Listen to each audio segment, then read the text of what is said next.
ಕೆಸರಮಯ ರಸ್ತೆಯಲ್ಲಿ ಜನರ ಓಡಾಟ. ಅಧಿಕಾರಿಗಳೇ ಇತ್ತ ಹರಿಸಿ ನಿಮ್ಮ ಚಿತ್ತ. ಗಿಜಿಗಿಜಿ ಕೆಸರುಮಯ ರಸ್ತೆ, ಜಾರಿ ಬಿದ್ರೆ ಕಥೆನೆ ಮುಗೀತು. ಅದರಲ್ಲೇ ಬೈಕ್ಗಳ ಹರಸಾಹಸ. ಯಾರಿಗೆ ಹೇಳೋದು ಯಾರಿಗೆ ಬಿಡೋದು ಅಂತಾನೆ ತೋಚದ ಮುಧೋಳ ನಿವಾಸಿಗಳು.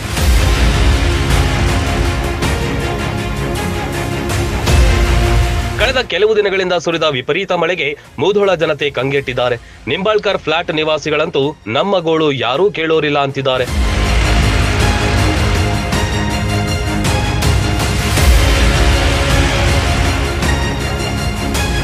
ಈಗ ಕಳೆದ 5-6 ತಿಂಗಳಿನಿಂದ ಈ ಡ್ರೈನೇಜ್ ಮಾಡಿ ಇನ್ನೂ ಮಟ್ಟ ಆದರೂ ಯಾವುದೂ ಡ್ರೈನೇಜ್ ಕಂಪ್ಲೀಟ್ ಆಗಲಿಲ್ಲ. ಬಡ ಹಾಡಿ ಹೋಗಿಬಿಟ್ರು. ಮೊದಲು ರೋಡ್ ಒಂದು ಸ್ವಲ್ಪ ಇದ್ರೂ ಪರವಾಗಿಲ್ಲ. ಈಗಿನ ಸಿಚುವೇಶನ್ ಹೆಂಗೈತೆ ಅಂದ್ರೆ ಮಳೆಗಾಲ ಬರ್ತಂದ್ರೆ ಒಂದು ಸ್ಕೂಲ್ ಹುಡುಗರು ಬರ್ತಾವ್ರಿ. ಇಲ್ಲೆಲ್ಲರೂ ನೌಕರದಸ್ತು ಏರಿಯಾ. ಒಬ್ಬರಿಗೆ ಬಸ್ಸೂ ಇಲ್ಲಿ ಯಾವ ಸ್ಕೂಲ್ ಹುಡುಗರು ವಾಹನಗಳು ಬರೋಂಗಿಲ್ಲ. ಸಾಕಷ್ಟು ಸಲ ಈಗ ಕಾರ್ಗಳು ಮನುಷ್ಯರ ಮತ್ತು ಬೈಕ್ ಮೇಲೂ ಸಾಕಷ್ಟು ಸಲ ಬಿದ್ದಿದ್ದಾರೆ. ಅವರ ಅಧಿಕಾರಿಗಳ ಗಮನಕ್ಕೆ ನಾವು ತಂದರೂ ಸಹಿತ ಇಲ್ಲಿ ಯಾವುದೇ ಥರ ನಮ್ಮ ಏರಿಯಾಕ್ಕಾಗಲಿ ರೆಸ್ಪಾನ್ಸಿಬಲ್ ಇಲ್ಲಿವರೆಗೆ ಯಾವುದೂ ಮಾಡಿಲ್ಲ. ನಾವು ವಿನಂತಿ ಏನಂದ್ರೆ ಅಲ್ಲಿ ನಗರಸಭೆಗಾಗಲಿ ನಮ್ಮ ಶಾಸಕರಿಗಾಗಲಿ ವಿನಂತಿ ಏನು ಮಾಡ್ಕೊಳ್ಳೋದಂದ್ರೆ ಈ ಪರಿಸ್ಥಿತಿಯನ್ನು ಇಲ್ಲಿ ಬಂದು ನೋಡಿರೋಣ ಅವ್ರಿಗೆ ಗೊತ್ತಾಗತ್ತೆ. ನಾವು ಏನು ಹೇಳೋದ್ರಿಂದ ಅರ್ಥ ಆಗೋದಿಲ್ಲ ಅವರಿಗೆ. ಜಿಟಿ ಮಳೆಯಿಂದಾಗಿ ರಸ್ತೆ ಕೆಸರಿನಿಂದ ಕೂಡಿದೆ. ಬೈಕ್ನಲ್ಲಿ ಓಡಾಡೋ ಜನರಂತೂ ಜೀವ ಕೈಯಲ್ಲಿ ಹಿಡಿದು ಹೋಗುವ ಪರಿಸ್ಥಿತಿ ನಿರ್ಮಾಣವಾಗಿದೆ. ಸುಸಜ್ಜಿತ ರಸ್ತೆ ಮರೀಚಿಕೆಯಾಗಿದೆ.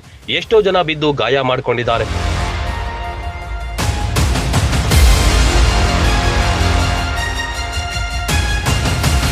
ಈಗ ಇಲ್ಲಿ ಮಳೆ ಕಂಟಿನ್ಯೂಸ್ ಆಗತ್ತೈತ್ರಿ. 1 ವಾರ ಮೇಲೆ ಐತ್ರಿ ಆಗತ್ತೆ. ಹಂಗೆ ನೀರು ನಿಂದಿರ್ತಾವ್ರಿ. ಅದರಿಂದ ಸೊಳ್ಳೆಗಳು ಬರತ್ತಾವ್ರಿ ಭಾಳಷ್ಟು. ಆಲ್ರೆಡಿ ಈಗ ಕೊರೋನಾ ಅಂತೂ ಸ್ಟಾರ್ಟ್ ಆಗೈತ್ರಿ. ಹಿಂಗೆ ಇಷ್ಟು ಹೊಲಸಿತ್ತಂದ್ರೆ ಅದು ಇನ್ನೂ ಜಾಸ್ತಿನೇ ಆಗ್ತೈತ್ರಿ, ಕಡಿಮೆ ಅಂತೂ ಆಗಂಗಿಲ್ಲ. ಮತ್ತು ಹಿಂಗೆ ಡ್ರೈನೇಜ್ ಅಂತೂ ಹಡ್ಡಂತೂ ಹೋಗಿಬಿಟ್ಟಾರ. ಆದರೆ ಅದನ್ನು ಮತ್ತೆ ವಾಪಸ್ ಕಂಪ್ಲೀಟಾಗಿ ಮಾಡಿ ಮ್ಯಾಲೆ ರೋಡ್ ಮಾಡಬೇಕಾಗಿತ್ತು. ಬೇಸಿಗೆ ಒಳಗಂತೂ ಏನೂ ಮಾಡೋಕ್ಕಾಗಲಿಲ್ಲ. ಮಳೆ ಬಂದೈತೆ ಅಂತೇಳಿ ಈಗ ನೆಪ ಹೇಳ್ಕೊಂಡು ಸುಮ್ಮಾಗತ್ತಾರ. 1 ವಾರ ಹಿಂದೆ ನಾವು ಹೇಳಿದ್ವಿ, ಅದು ಮತ್ತೆ ಹಡ್ಡಿ ಹೋಗ್ಬಿಟ್ಟಾರ, ವಾಪಸ್ ಬಂದೇ ಇಲ್ಲ. ಮತ್ತೆ ಮಳೆ ಅಂತ ಹೇಳಿ ನೆಪ ಹೇಳತ್ತಾರ. ಹಿಂಗಾದ್ರೆ ನಾವು ಹೆಂಗೆ ಮಾಡೋದು? ಇಲ್ಲ ಅಂತೂ 2 ಸಲ ಬಿದ್ದೀನಿ, ನಾನೇ ಬಿದ್ದೀನಿ ಬೈಕ್ ಮೇಲೆ. ನನಗಂತೂ ಇಲ್ಲೆಲ್ಲ ಮೊಳಕಾಲೆಲ್ಲ ಕೆತ್ತಿತ್ತು. 5-6 ತಿಂಗಳ ಹಿಂದೆಯೇ ಡ್ರೈನೇಜ್ ಕಾಮಗಾರಿ ಕೈಗೆತ್ತಿಕೊಳ್ಳಲಾಗಿತ್ತು. ಮಳೆಗಾಲ ಆರಂಭವಾಗುವ ಮುನ್ನ ಶೀಘ್ರ ಮುಗಿಸುವ ಬದಲು ಅರ್ಧಕ್ಕೆ ಬಿಡಲಾಗಿದೆ. ಇದರಿಂದ ಮತ್ತಷ್ಟು ಕಿರಿಕಿರಿ ಉಂಟಾಗಿದೆ.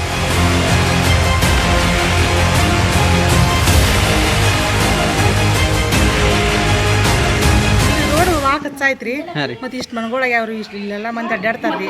ಅಂದ್ರೂ ಏನೂ ಇಂಪ್ರೂವ್ ಆಗತ್ರಿ. ಈಗ 4 ತಿಂಗಳಿಂದ ಡ್ರೈನೇಜ್ ಮಾಡ್ತಾನ ತಂದು ಇದೆಲ್ಲ ಹಡ್ಡಿಕೆಸಿಂದ ಡ್ರೈನೇಜ್ ಮಾಡಿ ಅರ್ಧ ಮಾಡಿ ಹೋಗ್ಯಾರ್ರಿ. ಇಲ್ಲಿ ಎಷ್ಟೋ ಮಂದಿ ಬಿದ್ದಾರ್ರಿ. ಅಂದ್ರೂ ಹೇಳಿದ್ರು ಏನೂ ಕೇರ್ ಮಾಡವ್ರಿ. ಅದಕ್ಕೆ ನಾವು ಈಗೆಲ್ಲ ಇಲ್ಲಿ ಎಲ್ಲ ಆರಿಸಿ ಬಂದಾರಲ್ಲ, ಅವ್ರಿಗೆ ಹೇಳಕ್ಕೆ ಹೋದ್ರೆ ಅವ್ರು ನಮಗೇನು ಮಾಹಿತಿ ಇಲ್ಲ ಅನ್ನಕ್ತಾರೆ.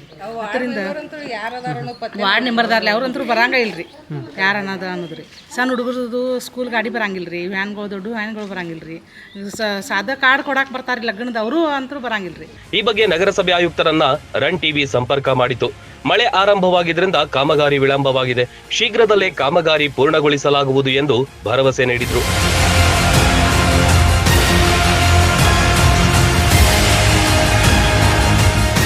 ನಿಂಬಾಳ್ಕರ್ ಲೇಔಟ್ದಲ್ಲಿ ಆಲ್ರೆಡಿ ನಮ್ಮ UGD ವರ್ಕ್ ಪ್ರಾರಂಭ ಆಗಿದೆ. ಇದೇ ಸಂದರ್ಭದಲ್ಲಿ ಮಳೆ ಬಂದದ್ರಿಂದ ಸ್ವಲ್ಪ ರಾಡಿ ಆಗಿದೆ. ಹಾಗಾಗಿ ಆ ರಾಡಿಯಲ್ಲಿ ಕೂಡ ಕೆಲಸ ಮಾಡಲಿಕ್ಕೆ ಸ್ವಲ್ಪ ತೊಂದರೆ ಆಗ್ತಾ ಇದೆ.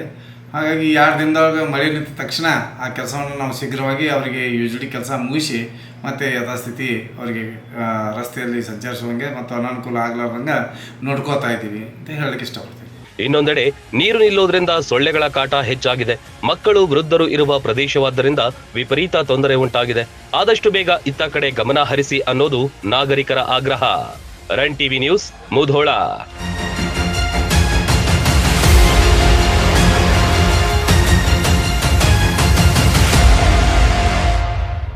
ರನ್ ಟಿವಿ ನ್ಯೂಸ್ ವಿಡಿಯೋಸ್ ನೋಡಲು ಸಬ್ಸ್ಕ್ರೈಬ್ ಮಾಡಿ, ಬೆಲ್ ಐಕಾನ್ ಪ್ರೆಸ್ ಮಾಡಿ.